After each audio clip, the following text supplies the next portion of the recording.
Assalamualaikum warahmatullahi wabarakatuh, Bapak dan Ibu, saudara-saudara, baik warga Aceh Barat, warga Aceh maupun warga Indonesia dimanapun Anda berada. Kembali di Popnet, podcast dalam semenit. Tadinya seperti itu Pak, walaupun sebenarnya nanti kita bisa menyesuaikan sesuai dengan tema ataupun topik yang disajikan oleh tamu-tamu kita.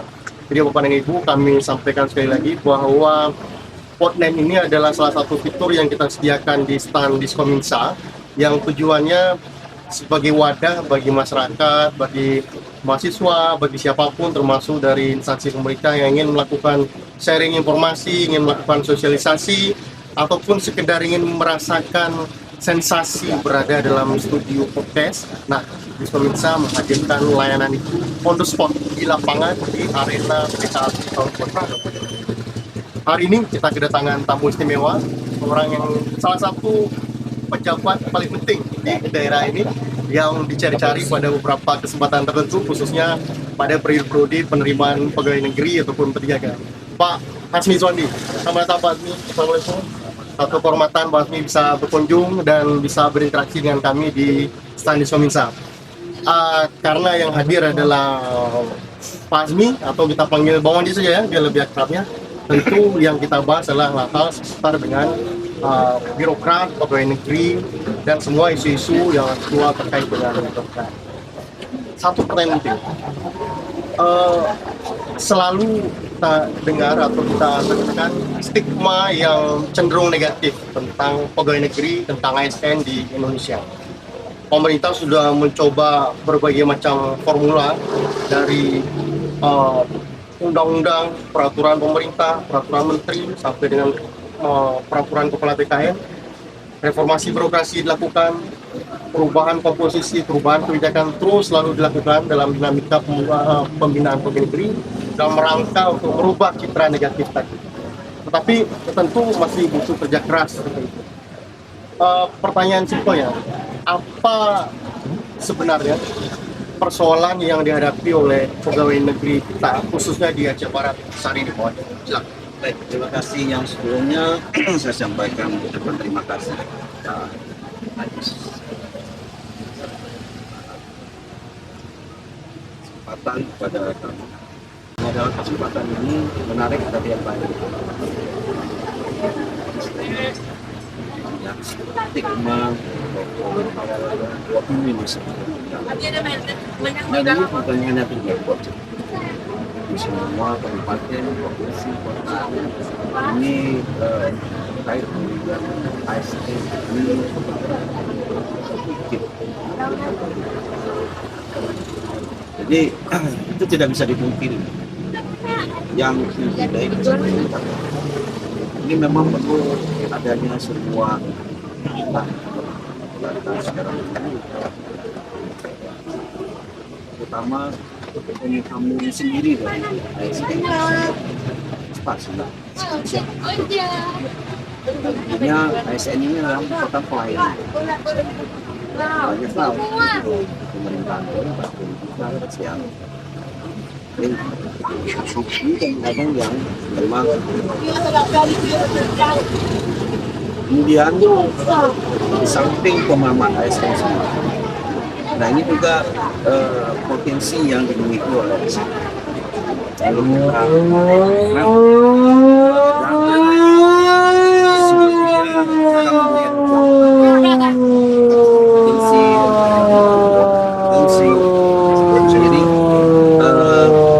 semenjak adanya reformasi dan ini kembali bergeser karena tidak bisa harapannya pemerintah dalam terus membuat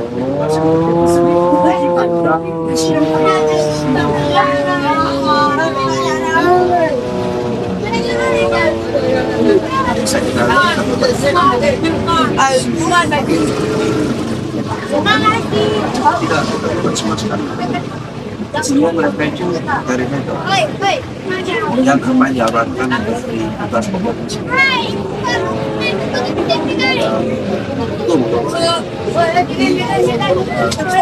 kepentingan masyarakat ini memang ini sedikit harus kita ubah. Dan perubahan ini tergantung dengan dan sangat tergantung dengan komitmen. Highlight di tarif banyak yang kalau pola rekrutmen ASN saat ini sudah sangat jauh lebih baik dibandingkan pola rekrutmen di awal. Bahkan pada beberapa posisi tertentu pola rekrutmen pegawai negeri saat ini diklaim lebih baik pada batas tertentu dengan pola rekrutmen di perusahaan-perusahaan swasta. Tetapi kan persoalannya tidak berhenti pada rekrutmen. Seringkali rekrutmen yang baik menghasilkan pegawai negeri yang baik, tapi karena lingkungan yang tidak kondusif, pola karir yang tidak baik, seperti yang apa itu orang yang baik ini lambat laun mengalami degradasi kualitas, sehingga pada akhirnya dia akan kembali membentuk lingkungan yang tidak sehat. Dan ini membentuk siklus yang sama pada perkembangan pegawai berikutnya. Bagaimana? Mungkin ada info atau pola tertentu yang sebenarnya bisa kita terapkan untuk memutus mata rantai yang tidak baik. Baik, terkait dengan rekrutmen tadi, alhamdulillah semakin dari waktu ke waktu ada peningkatan dari kualitas maupun kualitas. Nah, pemerintah terus berpikir bagaimana kualitas yang didapatkan dari rekrutmen ASN benar-benar diberdayakan. Salah satu program manajemen talenta. Oke. Ini yang sedang dijalankan. Manajemen talenta. Nah, mungkin kita semua pernah mendengar nah ini memang sudah sebagian daerah sudah matang, tapi masih banyak kekurangan dan kekurangan ini terus disusulkan yang ada. Nah ini juga dasar pelaksanaannya saya sampaikan. Ini ada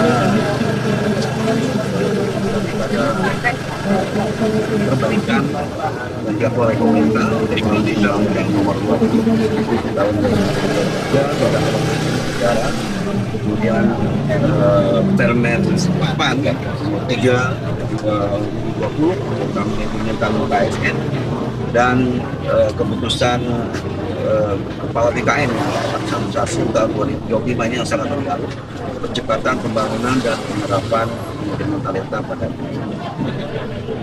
di sini dapat kami informasikan bahwa ini pemerintah sebelumnya, termasuk dalam hal ini adalah Bapak Bupati SBY. Dia sangat konsisten karena dengan sistem yang dibangun hari ini juga mengalami jauh. Jadi sementara kita ingin meningkatkan kapasitas dari ASN itu dan menjamin karirnya, ini juga terkendala. Makanya dengan manajemen talenta ini saya rasa ini merupakan salah satu solusi yang cepat dan akurat dan jauh. Dan kita di Kabupaten Aceh Barat sudah akan melakukan tahapan untuk manajemen talenta itu sudah 2 tahap, 1 tahapan akan bisa dan insya Allah ke depan ini juga informasi yang menyenangkan mungkin bagi kita seluruh ASN dan kita yang dibantu oleh pemerintah Aceh dan DKI Pusat akan melakukan asesmen. Ini merupakan salah satu bagian dari yang berbeda dengan uji pol ataupun beda. Ya. Jadi manajemen talenta ini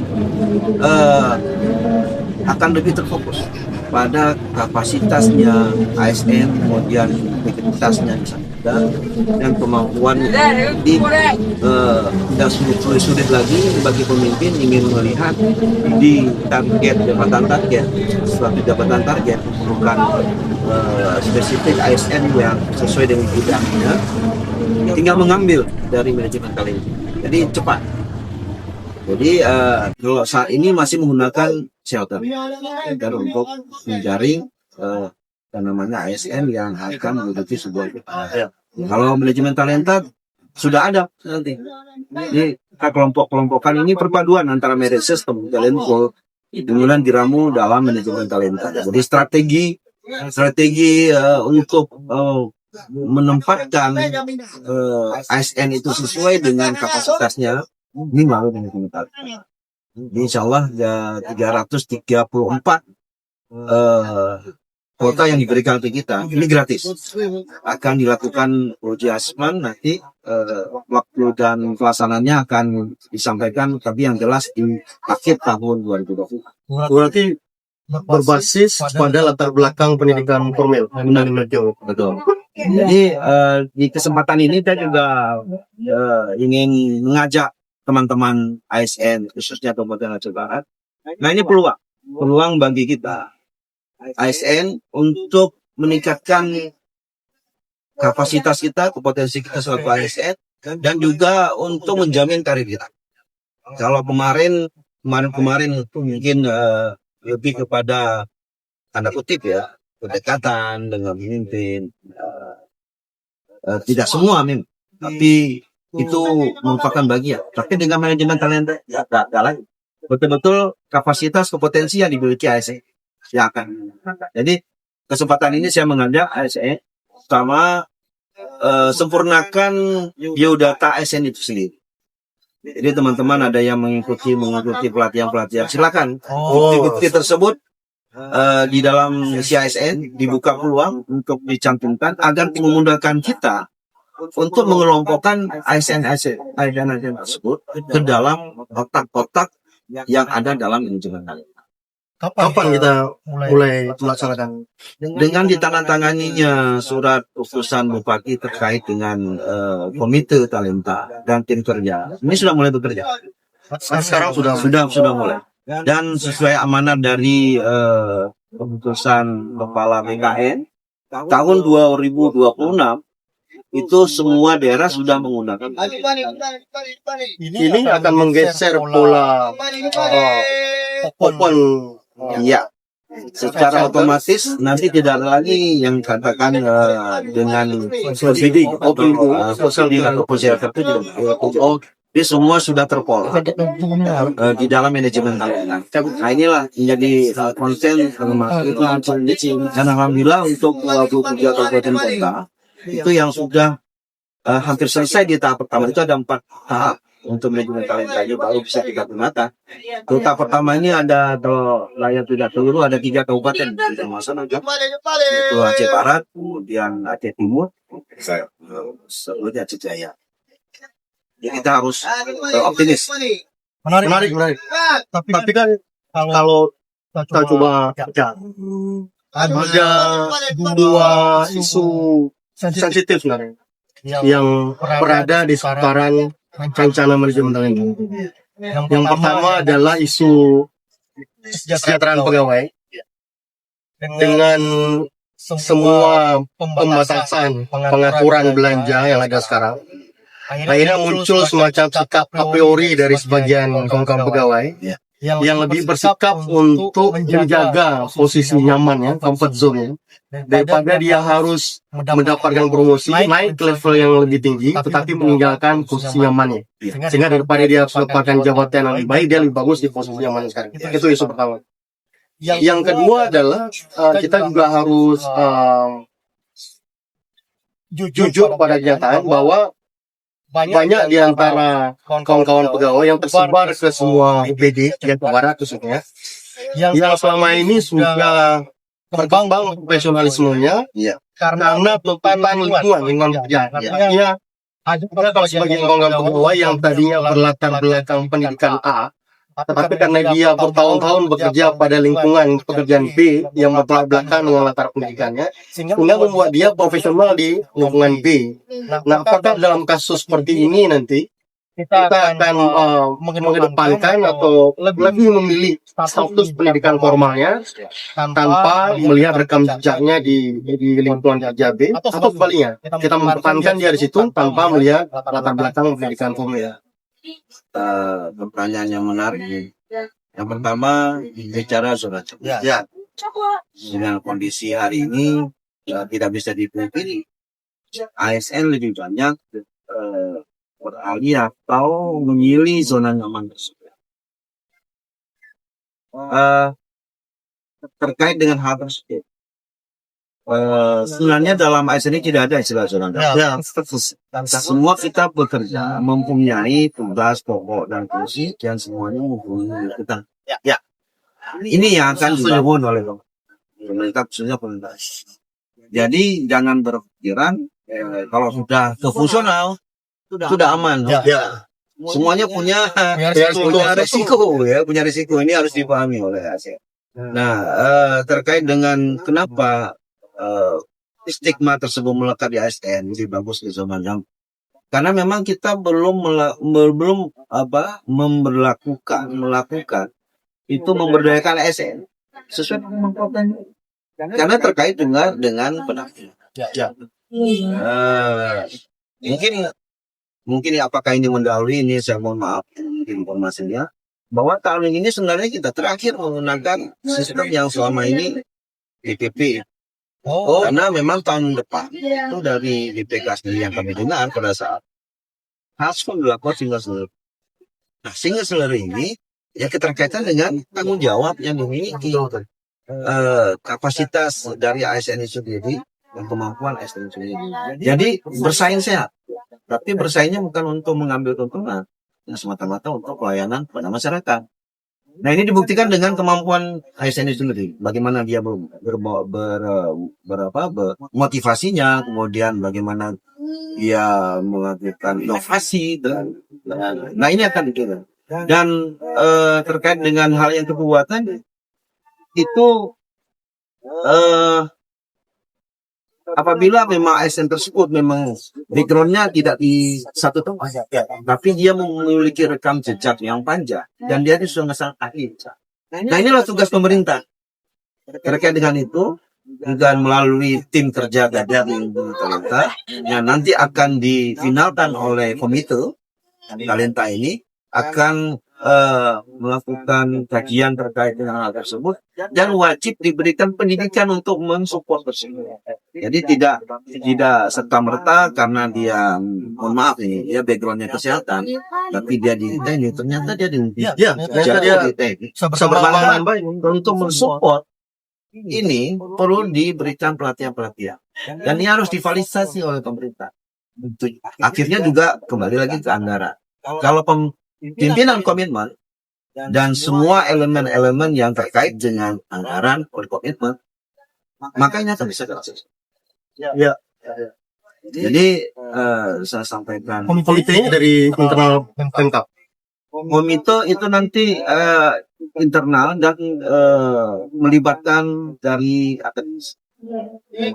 Jadi ada unsur internal dan sementara di tim kerja itu murni kita di ASN. Ya, ini juga akan dinilai ya, dan hasil penilaian tersebut sudah ditetapkan dalam sebuah keputusan. Berarti manajemen Talenta ini kalau memang nanti berhasil kita terapkan, dan sekarang sudah berjalan ya. Sekarang sudah mulai Sudah mulai. Kalau boleh tahu ada berapa tahapan yang harus ditempuh? Ada 4 tahapan sehingga manajemen Talenta ini bisa dilaksanakan secara baik dan tepat. Ini ada pertama akuisisi yaitu ASN yang seperti yang sampaikan tadi melalui komite dan tim kerja akan memetakan, termasuk yang Pak Gadis tadi sampaikan ya. Jadi bukan hanya dari pendidikannya, tapi rekam jejak dari penugasannya, kemudian apa yang didapatkan oleh ASN itu sendiri terkait dengan pengembangan kompetensinya sendiri, itu akan semua akan diidentifikasi. Kemudian ada pengembangan. Nah ini tadi yang saya sampaikan seperti awal tadi. Apabila memang yang bersangkutan ini rekam jejaknya sudah lama di situ, tapi pendidikan bukan di situ. Nah disinilah fungsi pemerintah untuk pengembang. Ya harus diberikan pelatihan dan juga pelatihan ini. Nah ini juga penting. saya memberikan apresiasi kepada teman-teman ASN di lingkup Aceh Barat ini, ya, secara tidak langsung sebenarnya sudah melakukan ini.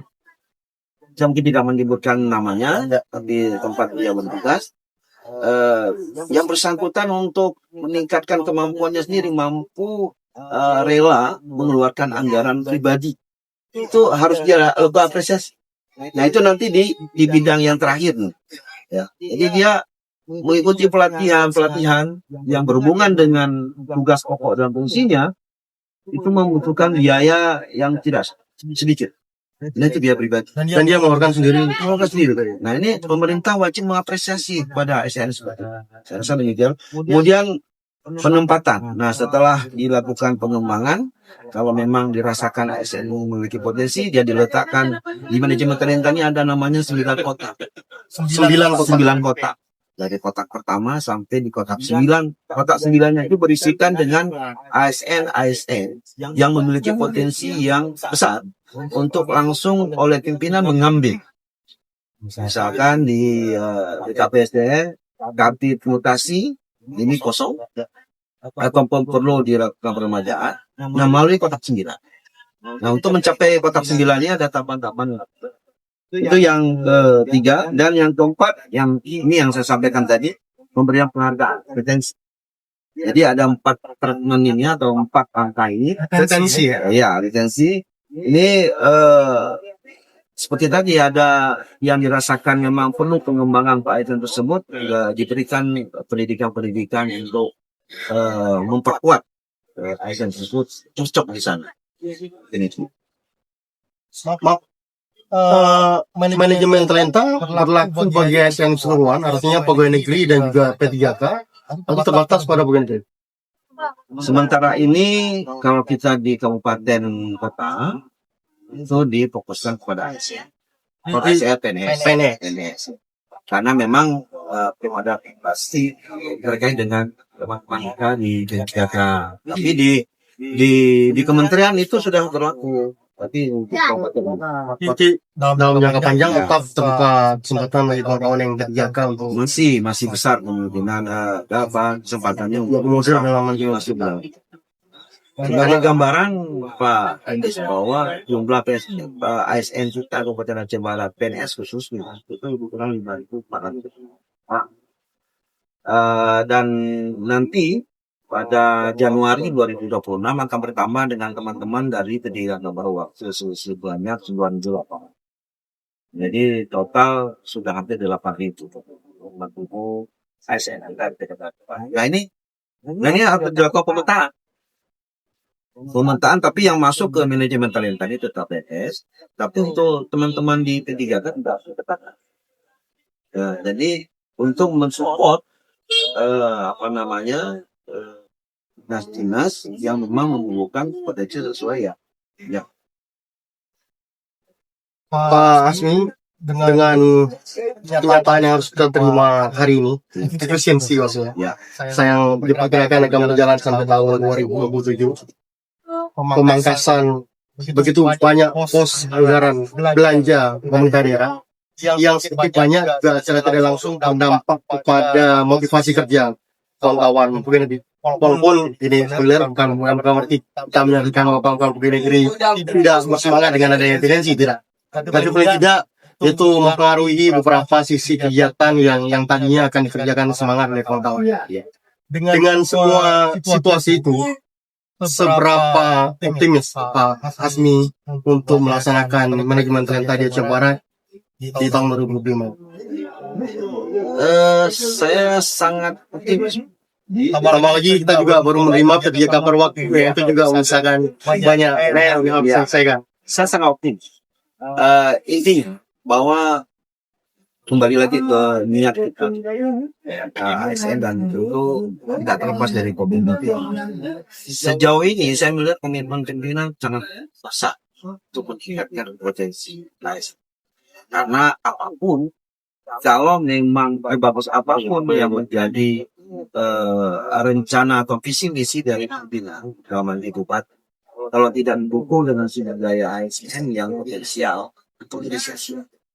Nah, saya melihat bahwa komitmen pimpinan sangat besar dan terkait dengan untuk mendukung program-program kerja pelatih ini, maka beliau menekankan manajemen talenta harus jalan di 2026. Berarti itu memang waktu yang diberikan oleh Kapten. Dan beliau sangat mensupport terkait dengan penganggaran. Dan tentunya kita bisa saya harapkan di KPSN sendiri bahwa benar-benar melaksanakan apa yang sudah diberikan oleh ini. Karena ini untuk kemajuan daerah. Dan saya di kesempatan ini saya juga sangat tertarik dengan pemikiran pelatih kita. Karena beliau melihat bahwa bukan untuk tahun depan atau 2 tahun lagi, tapi 10 tahun ke depan. Ya. Beliau menginginkan ASN Aceh Barat ini ada kadernya. Kalau hari ini juga menjadi kendala yang saya rasakan. Ingin menempatkan seseorang ASN di satu bidang tertentu, setelah kita tracking, itu tidak ada. Kenapa? Ini juga tidak terlepas dari interval rekrutmen yang kita lakukan. Rekrutmen ASN terakhir kita lakukan di 2013 dan 2014. Nah, ini jarak waktunya dengan pejabat-pejabat hari ini yang sudah sampai masanya pengabdiannya, maka untuk menggantikan itu dalam. Apalagi dengan sistem hari ini banyak sekali persyaratan yang harus dipenuhi. Di antaranya ada syarat 3 tahun di jabatan A, kemudian di jabatan kedua. Banyak persyaratan yang tidak dapat dipenuhi. Di samping itu banyak pegawai yang baru yang belum memenuhi syarat. Ini menjadi ketutupan. Maka beliau kan harus ada suatu sistem yang tidak ada terkendala dengan penerimaan pegawai daerah. Salah satunya dan juga untuk mempercepat ini kami BKPDN juga melalui talenta cepat. Ini salah satu juga yang akan kami lakukan untuk mempercepat pelaksanaan manajemen talenta ini sesuai dengan amanat dalam surat keputusan kepala BKN. Dengan 2026 manajemen talenta sudah dilaksanakan di seluruh kabupaten kota.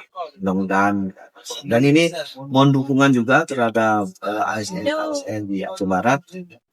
Saya mau tidak pesimis, namun tetap optimis untuk meningkatkan kemampuan. Banyak hal yang bisa dilakukan, tidak hanya bergantung dengan dari pemerintah. Saat ini dengan digitalisasi, semua bisa mengakses dan di sana banyak sekali pelatihan-pelatihan yang bisa untuk meningkatkan. Jadi sosial media untuk kita refreshing boleh, tapi alangkah baiknya juga kita sisihkan waktu untuk meningkatkan kemampuan. Karena memang zaman ke depan itu tidak lagi berbicara saya keponakan, saya adik dari penguasa, tapi lebih pada potensi yang itu fungsi. Senang sekali Bang Wandi. Tadi saya bolak-balik ganti Pak Asmi dan Bang Wandi bisa hadir dan bisa memberikan pencerahan kepada kita semua. Mudah-mudahan walaupun kecil ini bisa menjadi setetes semun yang menunjukkan di tengah upaya kita untuk memperbaiki atau meningkatkan kualitas ASN kita. Terima kasih untuk kesempatannya Bang Wandi. Sama-sama. Terima kasih juga bersedia kami untuk hadir di sini. Ya, pada kesempatan ini juga saya ucapkan selamat pada masyarakat Kabupaten Aceh Barat dan di nuansa PKA dalam rangka HUT pertama tahun ini. Mudah-mudahan bisa mengaitkan talent baru, terutama di bidang budaya, dan juga bisa meningkat khususnya ASN bisa belajar dari apa yang dikatakan oleh seluruh stand dari pemerintah. Terima kasih. Terima kasih. Tidak terasa sudah 20 menit. Kawan-kawan, itu tadi Pak Hasmi Zwandi. Assalamualaikum warahmatullahi wabarakatuh. Salam.